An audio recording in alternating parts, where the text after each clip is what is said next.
Good morning. Good morning, sir. Good morning, Good sir. Good morning, morning, sir. sir. Okay. Good morning, sir. Yes. So last time we have on a entropy chapter. Okay, and then today I am going to finish the theory of entropy. Whatever the theory we have remaining, that I am going to close. That is almost two theories remaining. But the thing is, this chapter is somehow difficult as part of numerical. Okay, so we have a lecture on Monday of tutorial. So in that tutorial, we will solve a numerical. Okay, I will display question number and we will solve we both the solves. Okay, so for that, first of all thing is to cover the theory portion, but the theory portion that you remember lots of equations. What are the equation of entropies for ideal gas? What are the entropy for natural gas? What is the system entropy? What is surrounding entropy? The general equation is ds reversible is equal to dq by t. वही equation से सारे equation format हुए जब T D S is equal to D U plus P D V T D S is equal to D H minus V D P, ये सारे equation आपको याद रखने पड़ेंगे। ठीक है, तो लास्ट में जितने भी इक्वेशन है वो साथ में इस सारे इक्वेशन में नोट डाउन कराऊंगा आज ही। ठीक है, so next time we will go on the numerical portion. Clear? तो आज का काम हमारा सिर्फ इतना ही है, जो दो तीन थ्योरी बची हुई है थोड़ी थोड़ी छोटी छोटी सी, वो खत्म करना और पूरी थ्योरी का एनालिसिस करके उसमें से इक्वेशन निकालने हैं। वो इक्वेशन हमें साइड में लिखने हैं। ठीक है, तो आज का काम हमारा सिर्फ बेसिकली यहाँ पर ही है सीमित। Hello sir. यस सर मैं मैकेनिकल 5 बोल रहा हूँ सर। मेरे मोबाइल का कुछ प्रॉब्लम है, इसके लिए मैं मैकेनिकल 7 तक बैठा हूँ आज। चलेगा ना? मैकेनिकल 7 कहाँ पे है? ये रहा साथ सर में। यहाँ पे हूँ मैं। करो कैमरा टर्न ऑन करो। हाँ ठीक है सर। ओके ठीक है, तो मैं लास्ट में मुझे बोलना अटेंडेंस के टाइम। ठीक है, हाँ ठीक है सर। किस सर?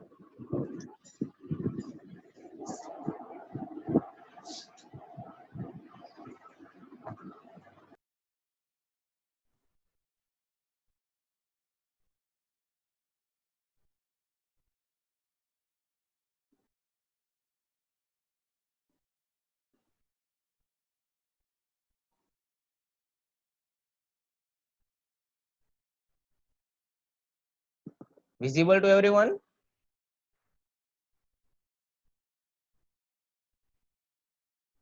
Yes sir. ओके ठीक है, मैं यहाँ से जहाँ से एंट्रोपी का चैप्टर स्टार्ट किया था वहीं से मैं आज स्टार्ट करता हूँ। Quick revision and then after जहाँ से हम खत्म हुए थे वहां से दो थ्योरी बाकी है, दो या तीन, वो हम खत्म करेंगे आज। ठीक, तो एंट्रोपी की हमने शुरुआत की थी कि कुछ डिराइव करने के लिए हमारे पास सेकंड लॉ ऑफ थर्मोडायनेमिक्स में क्लॉसियस इक्वेशन था। क्या था कि रिवर्सिबल साइकिल के लिए मेरा dq by T cyclic integration zero रहता है। अगर मेरी प्रोसेस इरिवर्सिबल है तो लेस देन जीरो होता है, अगर नॉट पॉसिबल तो dq by T greater than zero होता है। तो वही का इस्तेमाल करके हम एंट्रोपी फाइंड करना चाहते थे। ठीक है, तो हमने क्या किया दो पार्ट लिया, 1a2b1 1a2c1 दोनों रिवर्सिबल है। हमने उसमें dq बाई टी लगाया था, तो हमें वहां से पता चला कि दोनों पाथ अगर मैं रिवर्सिबल लेता हूँ तो dq बाई टी क्वांटिटी है वो सेम रहती है। ठीक है, so that quantity dq by T reversible is same for path B and C and it should be a property of system. तो हमने क्या किया, ds is equal to dq by T reversible, उसको हमने बोला एंट्रोपी। अब मैंने क्या किया, 1a2b1 रिवर्सिबल लिया, 1a2c1 इरिवर्सिबल लिया। तो मुझे पता है कि इरिवर्सिबल प्रोसेस के लिए लेस देन जीरो रहता है dq बाई टी। ठीक है, तो यहाँ से मुझे पता चला कि आपकी जो ds है dq बाई टी रिवर्सिबल वो ज्यादा रहती है dq बाई टी इरिवर्सिबल से। ठीक है, तो फिर मैंने क्या किया, if there is a number of reversible processes between point 1 and 2 the quantity dq by t remains same, and if we have an irreversible process that will be always less than ds dq by t reversible। तो हमने कुछ ऐसा conclusion निकाला। क्या conclusion निकाला? so between the same endpoint if there is a number of reversible process then quantity dq by t remains same for every process and this quantity is known as dq by t entropy। okay, it is a property of system। dq by t irreversible is not a property of system, we cannot say it is the entropy, it is a something which is less than the entropy। okay, now entropy is defined for reversible path and same for irreversible path। तो वहां से हमने entropy change find करने का start किया। पहले reversible process के लिए फाइंड किया। रिवर्सिबल प्रोसेस मतलब कि अगर आप हीट ऐड कर रहे हो या हीट रिमूव कर रहे हो या एडियाबेटिक प्रोसेस है, तो हीट ऐड कर रहे हो तो क्या होता है, ds is equal to dq by T reversible. ठीक है, रिवर्सिबल के लिए हीट ऐड कर रहे हो तो आपका q पॉजिटिव रहेगा, टेम्परेचर तो पॉजिटिव ही रहेगा, तो ds पॉजिटिव आएगा, मतलब कि एंट्रोपी इंक्रीज होगी। अगर आप हीट रिजेक्ट कर रहे हो तो ये नेगेटिव ये पॉजिटिव, तो एंट्रोपी डिक्रीज होगी। वही चीज अगर एडियाबेटिक प्रोसेस है तो dq आपका जीरो होगा, तो एंट्रोपी सेम रहेगी। इसको बोलते हैं आइसेंट्रोपिक प्रोसेस, मतलब कि रिवर्सिबल एडियाबेटिक प्रोसेस को हम बोलते हैं isentropic process. So the system entropy can increase or decrease or remains constant depending upon the process. Now, if we talk about the entropy change for irreversible process, तो मुझे पता है ds मेरा क्या होता है, greater than dq by t irreversible। तो यहाँ पे इक्वल साइन लगाने के लिए मुझे यहाँ पे कुछ एडिशन करना पड़ेगा, जैसे delta S generation, that will be always positive. इसको बोलते हैं इंटरनल इरिवर्सिबिलिटी, ये है एक्सटर्नल। अब वही चीज मुझे कैलकुलेट करना है। ठीक है, मान लो कि मैं हीट ऐड कर रहा हूँ, when heat is added, heat add कर रहे हो तो मेरे पास ये इक्वेशन, ये तो पॉजिटिव ही है, ये तो पॉजिटिव है, तो आपकी एंट्रोपी इंक्रीज होगी। अगर आप हीट रिजेक्ट कर रहे हैं तो तीन केस आते हैं। मान लो कि ये नेगेटिव है पॉजिटिव है, तो ये पूरा टर्म नेगेटिव बनेगा, ये पॉजिटिव बनेगा। अगर ये टर्म ज्यादा है तो एंट्रोपी इंक्रीज होगी, अगर ये टर्म ज्यादा है तो एंट्रोपी डिक्रीज होगी। दोनों सेम रहेंगे तो आपकी एंट्रोपी जीरो होगी। ऐसे एंट्रोपिक प्रोसेस बोलते हैं। आपकी प्रोसेस मान लो कि एडियाबेटिक प्रोसेस है, तो एडियाबेटिक प्रोसेस के लिए क्या होता है, आपका dq by t जीरो रहता है, तो आपकी एंट्रोपी ऑलवेज इंक्रीज। तो यहाँ से मैंने एक कंक्लूजन दिया था कि your in adiabatic process your entropy will never decrease, कभी भी एंट्रोपी कम नहीं होगी, या तो इंक्रीज होगी या तो कांस्टेंट रहेगी, चाहे ये प्रोसेस रिवर्सिबल हो या वो प्रोसेस इरिवर्सिबल हो। Now what is the physical meaning?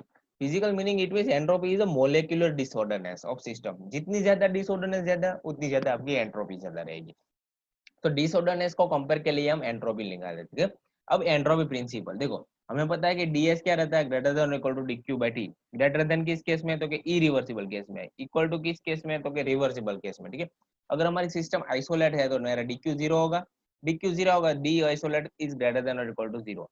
ठीक है, आइसोलेट मतलब यूनिवर्स, यूनिवर्स में कौन कौन चीज आती है, तो हमारी सिस्टम भी आ जाती है, सराउंडिंग भी आ जाता है। तो I can say my ds system plus ds surrounding should be greater than और equal to zero, that is entropy principle. अगर आप कोई प्रोसेस कर रहे हो तो आपकी सिस्टम और सराउंडिंग की एंट्रोपी का सम ऑलवेज भी ग्रेटर देन और इक्वल टू जीरो होना चाहिए। अगर ग्रेटर देन हो रहा है तो प्रोसेस इरिवर्सिबल है, इक्वल टू जीरो हो रहा है दैट प्रोसेस रिवर्सिबल, अगर लेस देन आ रहा है then process is not possible. ठीक है, यहाँ पे मैंने लिखा है देखो, अगर आपकी delta system plus delta surrounding is equal to zero, then process is known as a reversible. If delta S system plus delta S surrounding is greater than zero, your process is irreversible. If delta S system plus delta S surrounding is less than zero, then process is not possible. तो वही चीज यहाँ पे दिखाई है। अब देखो, entropy principle is a quantitative state of thermodynamic. Quantitative state है मतलब उसको आप मेजर कर सकते हो, क्वांटिटी मतलब उसको आप मेजर करोगे, क्वालिटी मतलब मेजर नहीं कर पाओगे। वही रिप्रेजेंट करने के लिए हमने एक एग्जांपल लिया। मान लो कि T1 जितना टेम्परेचर है, कोई ए सिस्टम है, बी सिस्टम T2 जितना टेम्परेचर है। ठीक है, यहाँ से इस डायरेक्शन में हीट फ्लो हो रहा है, और हमें पता है कौन सा स्टेटमेंट, क्योंकि अगर हीट फ्लो हो रहा है तो ऑलवेज हायर टेम्परेचर से लोअर टेम्परेचर होना चाहिए। तो अगर ये प्रोसेस पॉसिबल है तो क्या होना चाहिए, T1 is greater than T2 होना चाहिए। तो मैं अगर डेल्टा एस यूनिवर्स निकालता हूँ तो मेरी delta S A plus delta S B होगा। What is delta S A, that is minus Q by T1 because heat is rejected from this system, and delta S that will be it is added to the system, that is q by t2. So here we will get this equation. Now if you want that your system process is possible, then we should know that delta S universe should be greater than or equal to zero. Greater than और equal to zero के लिए अगर मैं zero करता हूँ तो मुझे T1 और इज इक्वल टू T2 होना चाहिए। अगर ग्रेटर देन जीरो करना है तो मैं T1 should be greater than T2। It means possible process this to.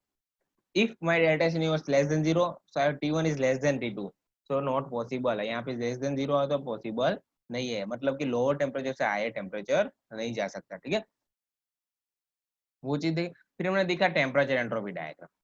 Temperature entropy diagram क्या है, ds is equal to dq by T reversible में पता ही है, तो मैं dq is equal to tds लिख सकता हूँ। इंटीग्रेशन करूँ तो मुझे ये मिलेगा।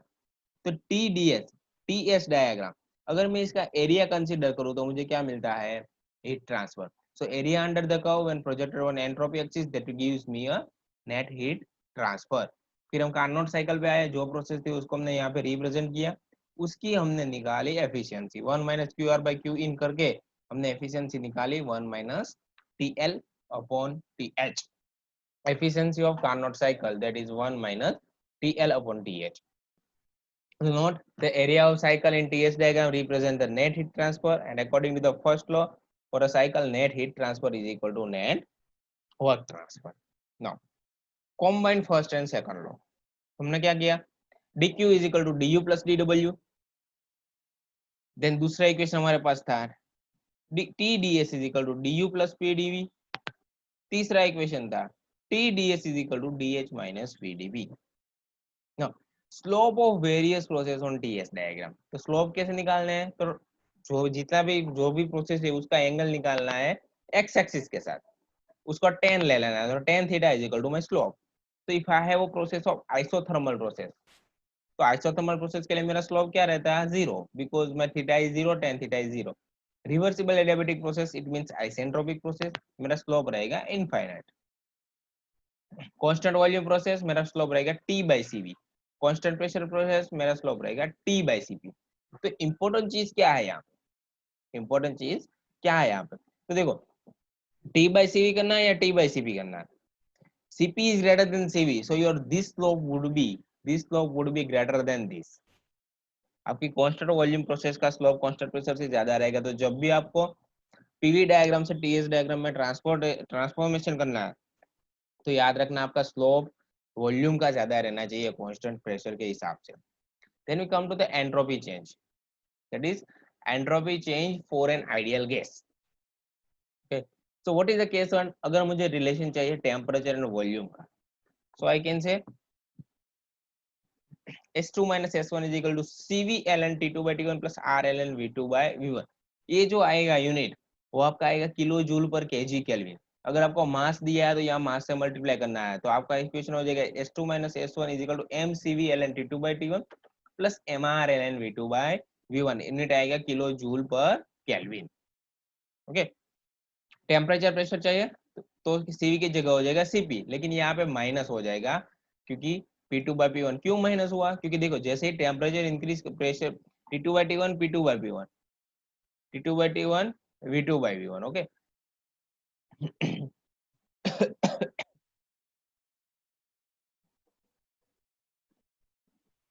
S2 minus S1 for pressure and volume, CV ln P2 by P1 plus CP ln V2 by V1.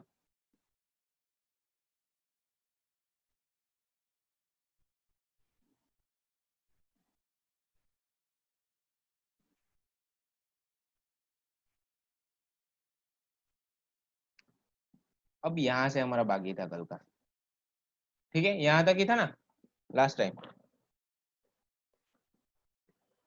Yes sir. अब देखो हमने एंट्रोपी निकाली आइडियल गैस की. जब भी न्यूमेरिकल में आइडियल गैस यूज करें तो हमें जो ऊपर 3 इक्वेशन निकाले वो यूज करना है. क्या, तो कि मान लो कि मुझे वॉल्यूम और टेम्परेचर दिया, तो CV ln T2 by T1 plus R ln V2 by V1. मुझे वॉल्यूम और टेम्परेचर और प्रेशर दिया, तो मुझे क्या लेना, CP ln T2 by T1 minus R ln P2 by V1. अगर मुझे प्रेशर और वॉल्यूम दिया है तो CV ln P2 by P1 plus R ln V2 by V1. तो ये सारे CP ln V2 by V1. जहाँ पे CV है तो यहाँ पे प्रेशर आना चाहिए, जहाँ पे P है तो यहाँ वॉल्यूम आना चाहिए. ठीक है, यहाँ पे भी ऐसा है, देखो जहाँ पे CP है उसके साथ CP है तो टेम्परेचर आना चाहिए, R है तो प्रेशर आना चाहिए. अब मुझे फाइंड करना है entropy change for reservoir. Reservoir मतलब कि सोर्स एंड सिंक. हमारे पास 2 रिजर्वोयर है. सोर्स मतलब कि जो हीट देता है, सिंक है जो हीट एब्जॉर्ब करता है. तो मुझे पता है मेरा ds क्या होता है, dq by t. तो अगर मेरा सोर्स है तो वहां से q1 जितनी हीट मान लो रिजेक्ट हो रही है मतलब माइनस रहेगा, minus q1 by t1, that is my entropy. Simple सी थिंग. रिजर्वोयर के लिए it is only applicable for reservoir. t2 के लिए क्या होगा कि हीट ऐड हो रही है q2, तो q2 by t2, that is my entropy change for reservoir. तो रिजर्वोयर के लिए ही आप ये यूज कर सकते हैं. अब देखो अब आ रहा है entropy change of finite temperature body. मतलब कि मान लो कि आपके पास कोई एक स्फीयर है, मेटल का स्फीयर है, उसकी एंट्रोपी फाइंड करनी है. वो एयर भी नहीं है, आइडियल गैस भी नहीं है, रिजर्वोयर भी नहीं है. वो फाइनाइट मास बोलते हैं उसको, उसको फाइनाइट मास है, उसकी एंट्रोपी फाइंड करनी है, ठीक है। तो देखो जब भी कोई बॉडी होती है उसका कुछ मास रहता है, उसकी स्पेसिफिक हीट रहती है, उसका कुछ फाइनल टेम्परेचर भी रहेगा, इनिशियल टेम्परेचर भी रहेगा, क्यों, हीट ट्रांसफर करने और हीट ट्रांसफर करने के बाद मेरे पास equation ds is equal to dq by t, ds is equal to what is dq, my for any finite body my q will be mc dt, okay.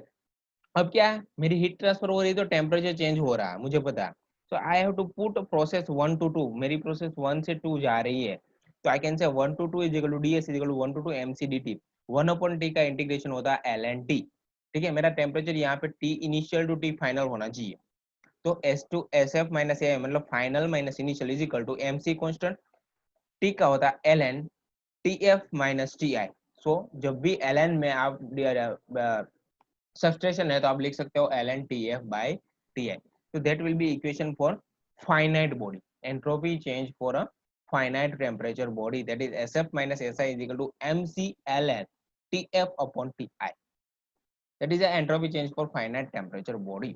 Now देखो जब भी कोई फेज चेंज होता है, मतलब कि कंडेंसेशन, फ्यूजन, वेपोरेशन, तो temperature क्या होना चाहिए, dq by t होना चाहिए, तो dq क्या होता है फेज चेंज में, तो हमारी लेटेंट हीट होती है, यहाँ पे dq क्या होता है, तो हमारी सेंसिबल हीट होती है जब भी टेम्परेचर चेंज होता है, लेकिन जब भी फेज चेंज होता है तो हमारा dq क्या रहता है, तो क्या लेटेंट हीट, और नीचे जितना जितने सेचुरेशन टेम्परेचर पे वो फेज चेंज कर रहा है, तो जब भी फेज चेंज हो रहा है तो आपकी एंट्रोपी ये रहेगी, latent heat upon T saturation, right. So this is आपके आपने तीनों के लिए निकाल दी, मान लो कि आपके पास सॉलिड है या लिक्विड है, मतलब कि फाइनाइट मास वाला सिस्टम है, तो उसके लिए मेरा इक्वेशन रहेगा mc ln tf by tf, मेरे फेज चेंज हो रहा है तो उसके लिए इक्वेशन रहेगा latent heat upon T saturation, अगर रिजर्वर है तो उसके लिए इक्वेशन रहेगा ए, अगर मेरे पास आइडियल गैस है तो इसके लिए इक्वेशन, मतलब कि हर कोई एक चीज के लिए इक्वेशन है मेरे पास, ठीक है। अब यहाँ पे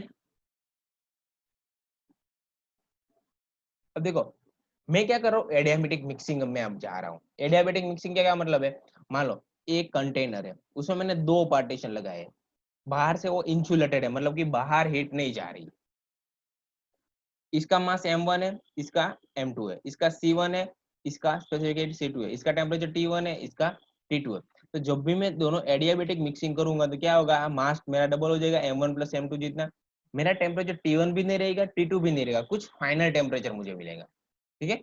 स्पेसिफिक हीट तो दोनों की इक्वल सेम ही रहेगी, डिफरेंट ही रहेगी। अब देखो क्या होना चाहिए, ds यूनिवर्स, मतलब कि इस यूनिवर्स की एंट्रोपी क्या होनी चाहिए, तो ds system plus ds surrounding, right. तो मेरे पास दो सिस्टम है, 1 और 2, सराउंडिंग की तो 0 है क्योंकि वहां पे कुछ हीट ट्रांसफर नेट ट्रांसफर नहीं हो रहा है, तो इन दोनों सिस्टम में हो रहा है, तो मुझे लेना पड़ेगा ds1 प्लस ds2।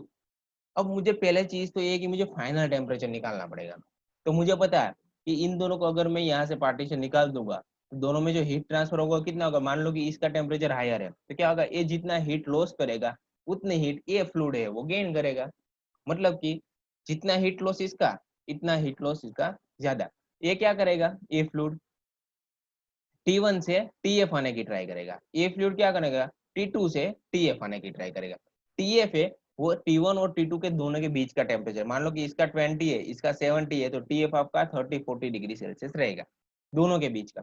तो फर्स्ट लॉ एनर्जी बैलेंस क्या बोल रहा है कि heat loss by the hot fluid, मतलब मान लो कि ये हॉट फ्लूइड है, उसने जितनी हीट लॉस की उतनी हीट लॉस किसने की, कोल्ड फ्लूइड ने, तो क्या होगा, हीट लॉस बाय हीट क्या लॉस्ट होती है, mcdt, m1 c1 t1 minus tf, tf मैंने बोला कि दोनों के बीच के डिफरेंस बीच का टेम्परेचर है, m2 c2 tf minus t2, okay.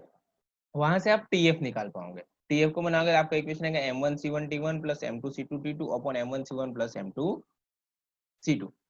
अब आपका ds यूनिवर्स क्या होगा, ds यूनिवर्स मुझे पता है, मेरी फाइनाइट बॉडी है, फाइनाइट मास है, तो मेरा इक्वेशन है mc ln t2 by t1, तो मेरा फर्स्ट सिस्टम का क्या होगा, m1 c1 ln t2 क्या है, तो क्या final temperature tf by t1, m2 c2 ln tf by t2, that is my ds universe.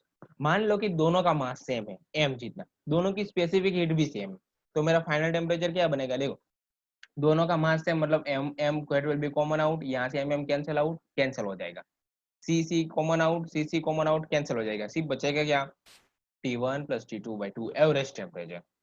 Universe क्या रहेगा, mc ln tf by t1 plus mc ln tf by t2। mc common निकालो तो ln tf by t1 ln tf by t2। mc जब भी addition होता है multiplication होता है tf square upon t1 t2।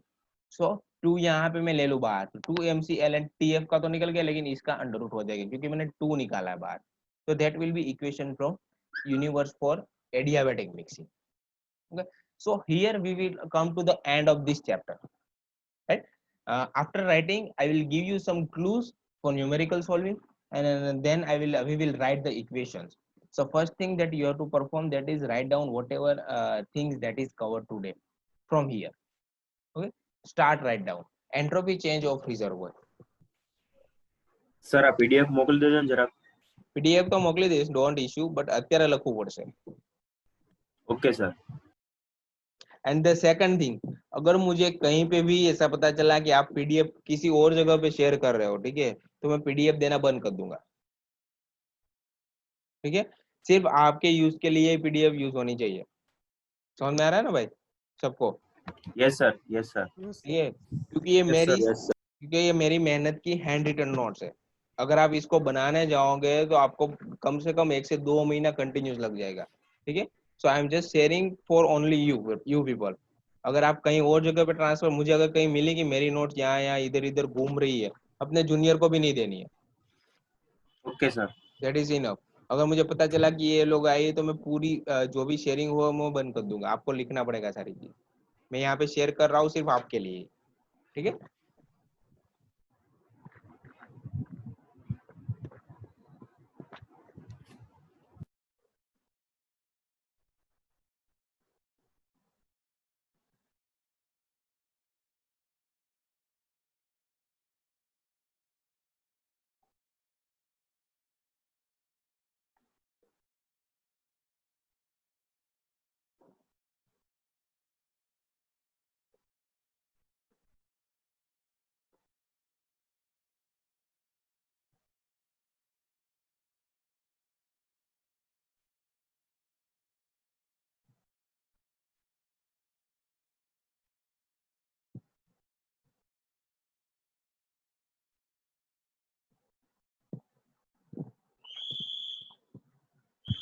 Sir next करो ना.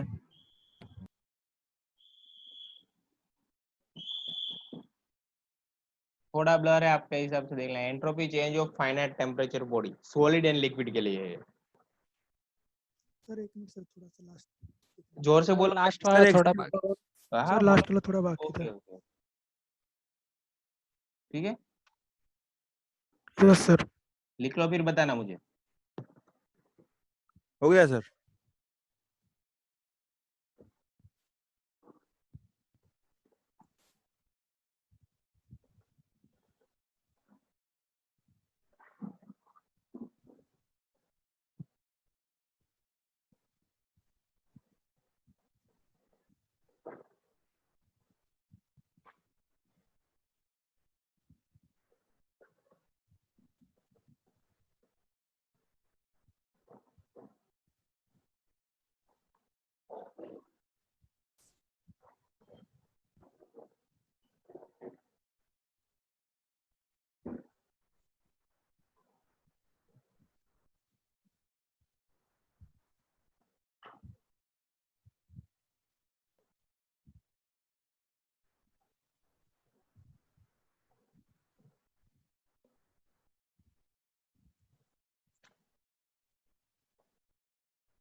लिख लिया इतना भाई?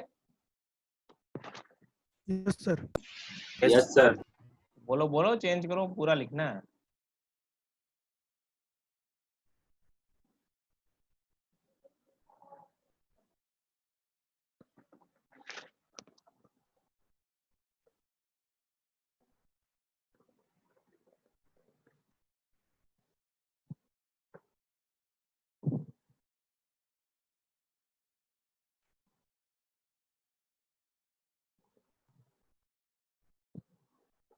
इसके बाद किसका लेक्चर है आपको? हार्दिक सर। सर हार्दिक सर हार्दिक का। सर।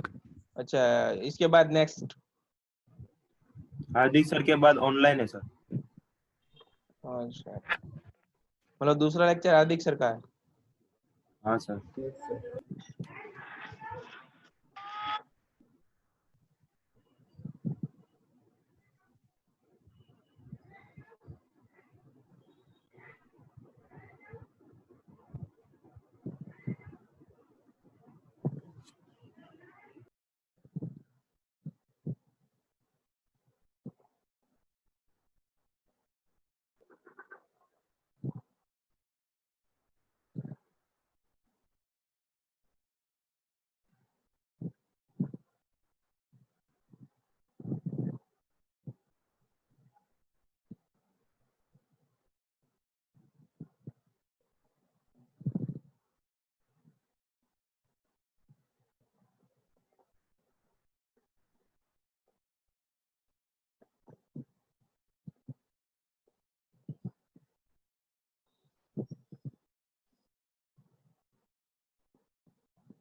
सर नेक्स्ट करो।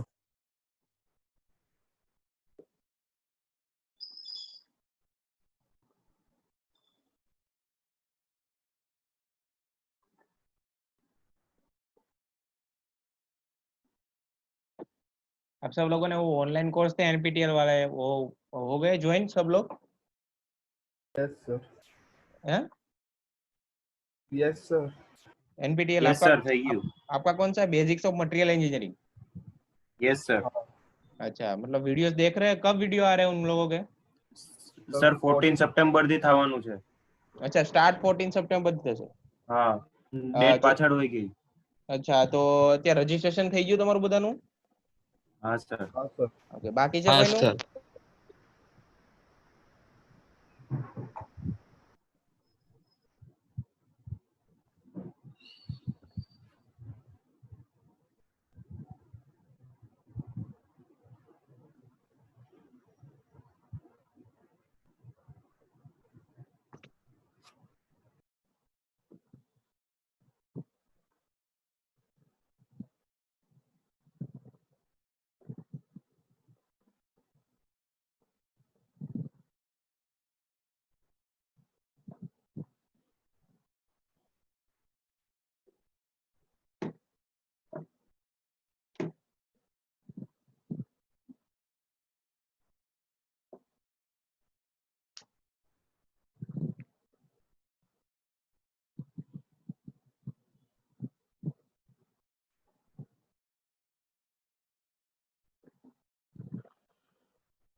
લખાઈ ગયું એટલું? Yes sir.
सर हो गया।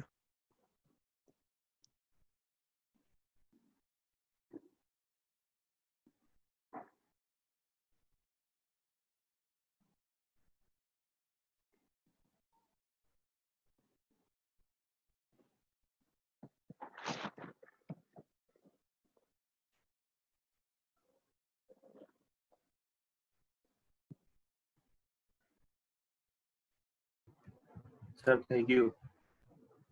ओके, नीचे हेडिंग दो, representation of various processes on TS and PV diagram. नीचे हेडिंग दो, रिप्रेजेंटेशन ऑफ various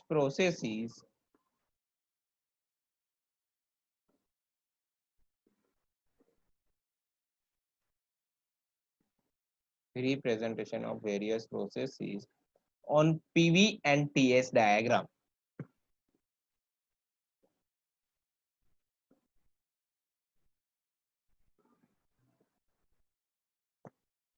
दिया heading? Yes sir. Yes sir. अब देखो, आपको दो कॉलम पढ़ने हैं, एक साइड पीवी डायग्राम, एक साइड टीएस डायग्राम। ठीक है, तो फर्स्ट थिंग कि पीवी डायग्राम में आपने ऑलरेडी वेरियस प्रोसेसेस को ऑलरेडी आपने डिस्क्राइब कर दिया है। ठीक है, तो मान लो कि मेरी प्रोसेस है वो एक्सपांशन प्रोसेस है। ठीक है, अगर मेरी प्रोसेस एक्सपांशन प्रोसेस है तो मुझे पता है कि वहां पे क्या होता है कि मेरा प्रेशर है वो डिक्रीज होता है, वॉल्यूम इंक्रीज होता है। एक्सपांशन प्रोसेस में क्या होता है, प्रेशर डिक्रीज होता है, वॉल्यूम इंक्रीज होता है, वही कुछ होता है ना इसमें में। यस और नो? Yes sir. ठीक है, तो फिर मान लो कि पहले तो एक काम करो, पीवी डायग्राम में जितनी भी चार प्रोसेस है, कौन कौन सी, constant pressure, constant volume, isothermal and adiabatic, वो चार प्रोसेस आप पीवी डायग्राम में रिप्रेजेंट करो। कॉलम 1 में आपको अब आनी चाहिए पीवी डायग्राम में कैसे प्रोसेस ड्रॉ करनी है। 1 से स्टार्ट करनी है, 2 से and. Constant pressure, constant volume,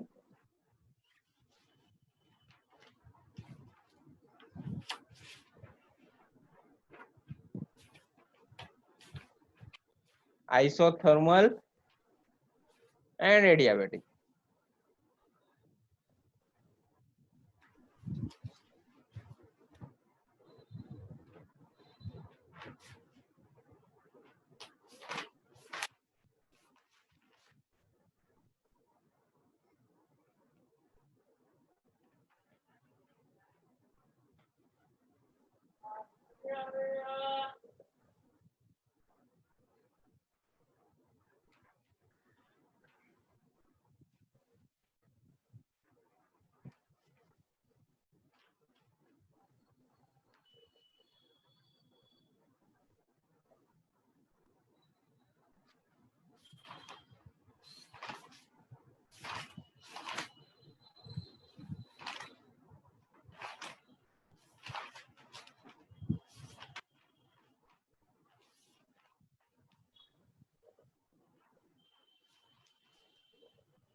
अब देखो यहाँ पे ड्रॉ कर लिया पीवी डायग्राम में सारी प्रोसेस। यस और नो? हेलो? सर एक मिनट।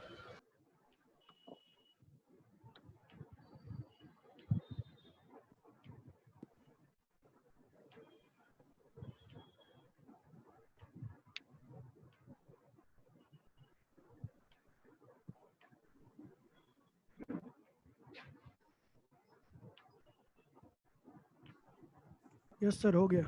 ओके, अब वही प्रोसेस अगर मुझे टीएस डायग्राम में ड्रॉ करनी है तो पहली चीज मुझे उन लोगों की स्लोप पता होना चाहिए। तो पहली चीज मान लो कि मैं आइसोथर्मल प्रोसेस लेता हूँ, तो आइसोथर्मल मतलब टेम्परेचर रिमेन्स कांस्टेंट। अगर मेरा आइसोथर्मल हीट एडिशन है तो मैं क्या होगा, अगर मैं हीट ऐड करूंगा आइसोथर्मली, अगर मैं किसी चीज में हीट ऐड कर रहा हूँ तो ऑलवेज मेरी एंट्रोपी क्या होती है, इंक्रीज होती है। ठीक है, रिवर्सिबल प्रोसेस के लिए हीट रिजेक्ट कर रहा हूँ तो मेरी एंट्रोपी डिक्रीज हो रही है। मान लो कि मैं आइसोथर्मल हीट एडिशन है, तो यहाँ 1 से स्टार्ट होगी, temperature remains constant, heat addition it means entropy will increase. So 1 to 2 process is isothermal heat addition.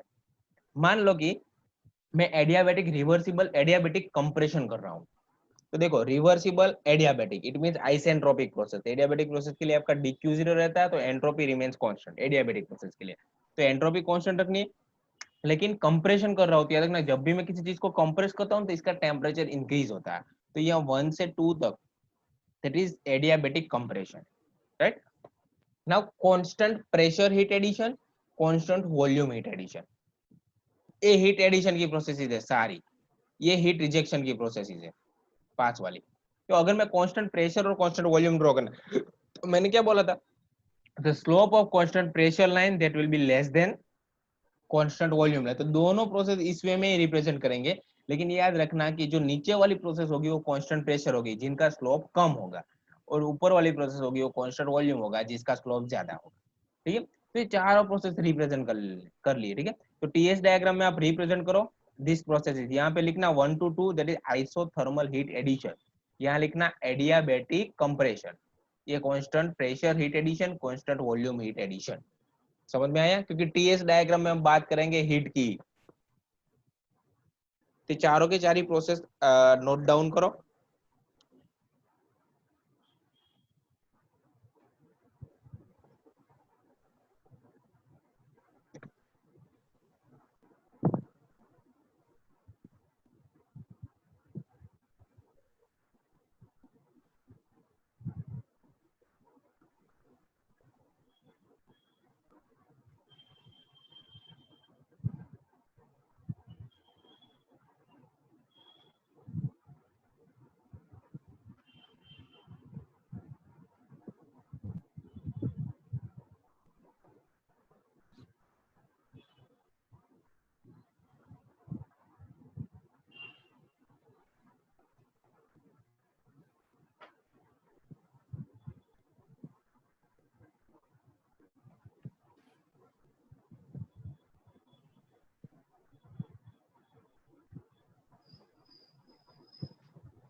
हो गया रिप्रेजेंट चारों process,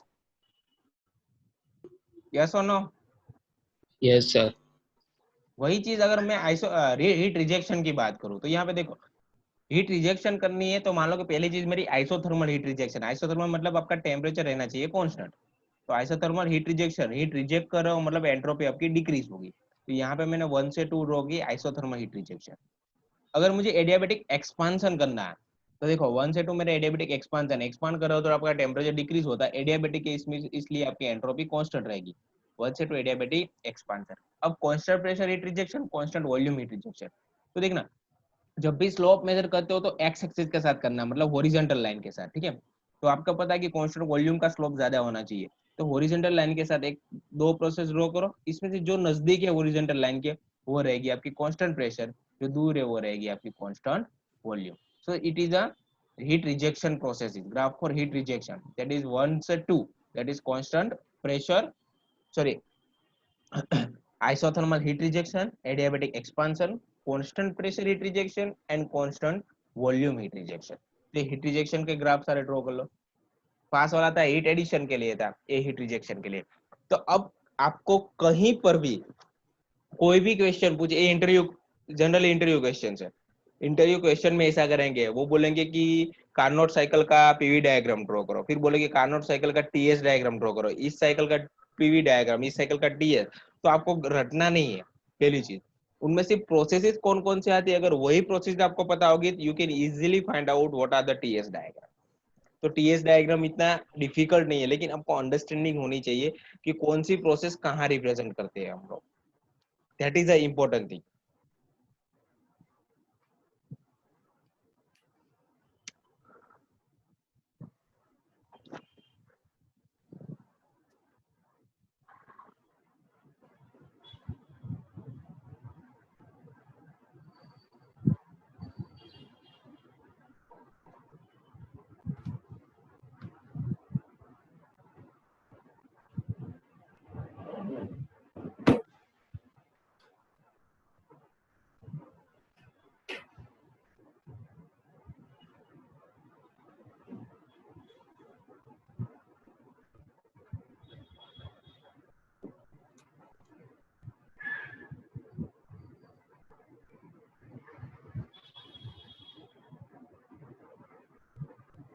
Sir, thank you. Okay, so here we come up with the end of theory of this chapter. This is the end of theory of this chapter. So from next we will go, or we will continue to our numerical session. For numerical, you first thing you have to write down the list of equations कि जितने equation हमें numerical में use करने हैं, किसके लिए use करने हैं, कब यूज करने हैं, वो रेडी रहना चाहिए। तो वो चीज हम ट्यूटोरियल में, जब हमारा मंडे ट्यूटोरियल होगा तो वो चीज वो हम वहां पे लिखेंगे, मंडे ट्यूटोरियल के बाद दिन, ठीक है। यहाँ तक इस चैप्टर की थ्योरी में अगर किसी को डाउट है तो मुझे अभी बोल सकते हो आप। Is there any doubt in the theory of entropy? No, sir. Yes,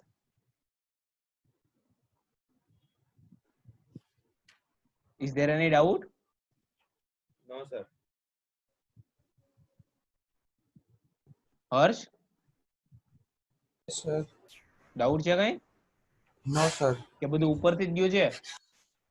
ના ના આ સમજ પડી છે તારો ફેસ તો બતાવો.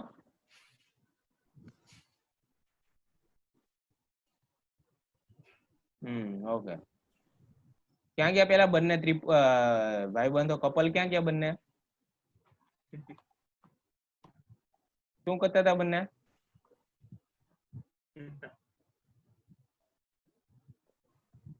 આશુતોષ અને સેકન્ડ બીજું કોણ છે? Roll number? મ્યુટ છો બંને. Mechanical 5, sir. Mechanical 5 and mechanical 7 Ashutosh. Yes, sir. Yes, sir. 5 and 7 9 10 કોઈ હજી એક્શન છે? કોણ હશે? वो 12 रोल नंबर सिद्धार्थ है ना। वो यूनिवर्सल एब्सेंट नंबर है क्या वो? 12 हाँ सिद्धार्थ। सर, आता ही नहीं सर। कभी कभी आता है सर, फिर नहीं आता। अच्छा, उसका मूड चले तो आ जाता है ऐसा? हाँ सर। यस सर, ऐसा ही कुछ सर। ठीक है, कोई बात नहीं। चलो, we will meet on Monday. Enjoy your Saturday and Sunday. Sir okay sir. Yes बोलो सर। सर ओली पीडीएफ મોકલી દેજો થોડુંક લખવાનું हाँ બાકી છે મોકલું મારે। છું चलो सर यस। सर आज का वर्क में सर थोड़ी देर बाद सबमिट करूँ चलेगा ना? क्या हुआ तूने लिखा नहीं है? अरे सर लिखा तो है पर सर मेरे मोबाइल में थोड़ा प्रॉब्लम है, इसलिए बाद में करता हूँ मैं सर। नहीं लिखा लिखा नहीं तो है। है सर, दिखा देता हूँ। अरे सर दिखा देता हूँ बस बैक कैमरा करके। दिखा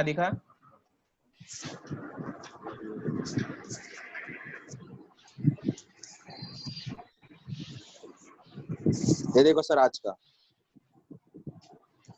ओके नेक्स्ट जा नेक्स्ट नेक्स्ट ओके ये देखो सर आज का। ठीक है चलो thank you. Okay bye sir.